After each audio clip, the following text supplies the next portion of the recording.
श्रीमद् भगवद गीता तीसरा अध्याय। अर्जुन बोले, हे जनार्दन, यदि आपको कर्म की अपेक्षा ज्ञान श्रेष्ठ मान्य है तो फिर हे केशव, मुझे भयंकर कर्म में क्यों लगाते हो?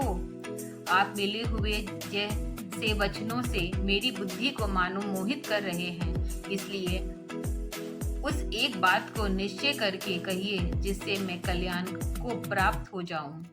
श्री भगवान बोले, हे निष्पाप, इस लोक में दो प्रकार की निष्ठा मेरे द्वारा पहले कही गई है। उनमें से सांख्य योगियों की निष्ठा तो ज्ञान योग से और योगियों की निष्ठा कर्मयोग से होती है। मनुष्य न तो कर्मों का आरंभ किए बिना निष्कर्मता को यानी योग निष्ठा को प्राप्त होता है और न कर्मों के केवल त्याग मात्र से सिद्धि यानी साख्य निष्ठा को ही प्राप्त होता है। निसंदेह कोई भी मनुष्य किसी भी काल में क्षण मात्र भी बिना कर्म किए नहीं रहता, क्योंकि सारा मनुष्य समुदाय प्रकृति जनित गुणों द्वारा परवश हुआ कर्म करने के लिए बाध्य किया जाता है। जो मूढ़ बुद्धि मनुष्य समस्त इंद्रियों को हठपूर्वक ऊपर से रोककर मन से उन इंद्रियों के विषय का चिंतन करता रहता है, वह मिथ्याचारी अर्थात दंभी कहा जाता है।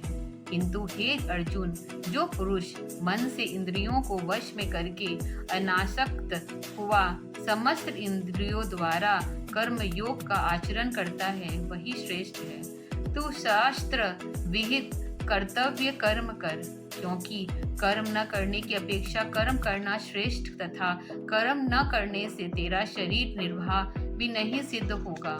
यज्ञ के निमित्त किए जाने वाले कर्मों से अतिरिक्त दूसरे कर्म में लगा हुआ ही यह मनुष्य समुदाय कर्मों से बनता है।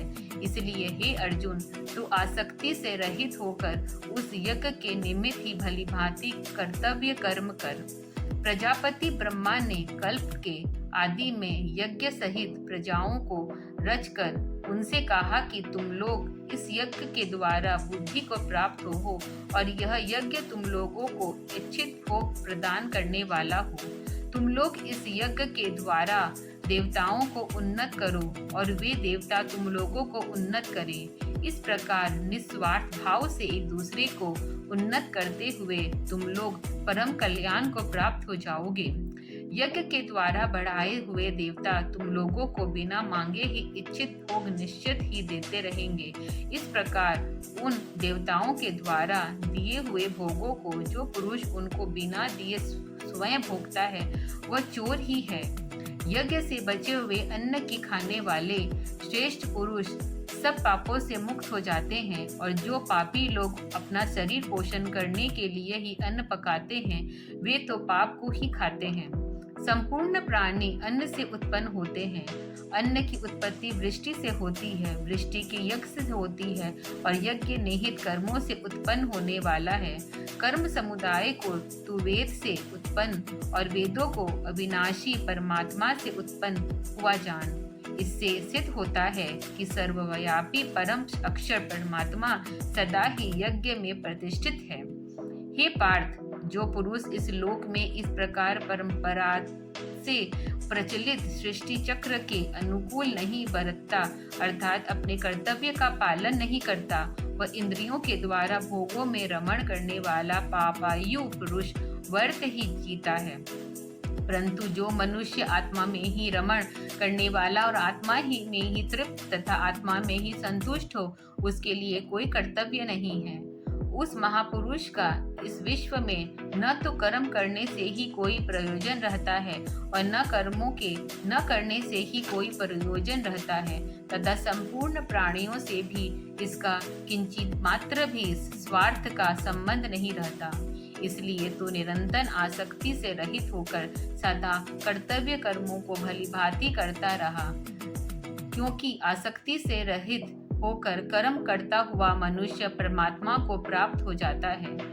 जनकादि ज्ञानी जन भी आसक्ति रहित कर्म द्वारा ही परम सिद्धि को प्राप्त हुए थे।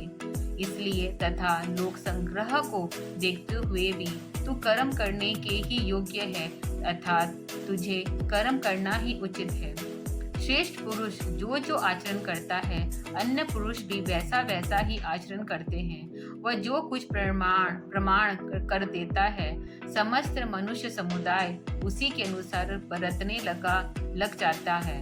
हे अर्जुन, मुझे इन लोगों को, तीनों लोगों में न तो कुछ कर्तव्य है और न कोई ही प्राप्त करने योग्य वस्तु अप्राप्त है, तो भी मैं कर्म में ही बरतता हूँ।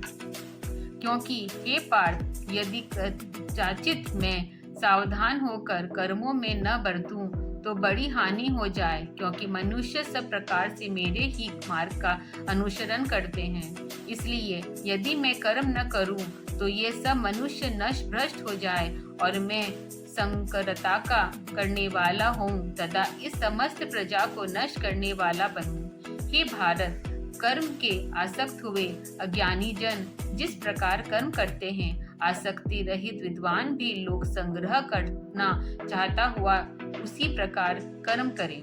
परमात्मा के स्वरूप में अटल स्थिर हुई ज्ञानी पुरुष को चाहिए कि वह शस्त्र रहित कर्मों में आसक्ति वाली अज्ञानियों की बुद्धि में भ्रम आचरण कर्मों की अश्रद्धा उत्पन्न न करे, किंतु स्वयं शास्त्र विहित समस्त कर्म भली भांति करता हुआ उनसे भी वैसे ही करवावे। वास्तव में संपूर्ण कर्म सब प्रकार से प्रकृति के गुणों द्वारा किए जाते हैं, तो भी जिसका अंतकरण अहंकार से मोहित हो रहा है, ऐसा अज्ञानी मैं करता हूँ ऐसा मानता है। परंतु हे महाबाहो, गुण विभाग और कर्म विभाग के तत्व को जानने वाला ज्ञानी योग संपूर्ण गुण भी गुणों में बरत रहे हैं, ऐसा समझकर उनमें आसक्त नहीं होता। प्रकृति के गुणों से अत्यंत मोहित हुए मनुष्य गुणों में और कर्मों में आसक्त रहते हैं। उन पूर्णता न समझने वाले मन बुद्धि अज्ञानियों को पूर्णता ज्ञान वाले ज्ञानी विचलित न करें। मुझ अंतर्यामी परमात्मा में लगे हुए चित्त द्वारा संपूर्ण कर्मों को मुझ में अर्पित करके आशा रहित, ममता रहित और संताप रहित होकर युद्ध कर। जो कोई मनुष्य दो दृष्टि से रहित और श्रद्धायुक्त होकर मेरे इस मंत्र का सदा अनुसरण करते हैं, वे ही संपूर्ण कर्मों से छूट जाते हैं। परंतु जो मनुष्य मुझ में दोषारोपण करते हुए मेरे इस मत को अनुसार नहीं चलते, उन मूर्खों को तू संपूर्ण ज्ञानों में मोहित और नष्ट हुए ही समझ। सभी प्राणी प्रकृति को प्राप्त होते हैं, अर्थात अपने स्वभाव के परशव हुए कर्म करते हैं। ज्ञानवश भी अपनी प्रकृति के अनुसार चेष्टा करता है, फिर इसमें किसी का हट क्या करेगा। इंद्रियों के अर्थ में अर्थता प्रत्येक इंद्रियों के विषय में राग और द्वेष छिपे हुए स्थिर हैं। मनुष्य को उन दोनों के वश में नहीं होना चाहिए, क्योंकि वे दोनों ही इसके कल्याण मार्ग में विघ्न करने वाले महाशत्रु हैं।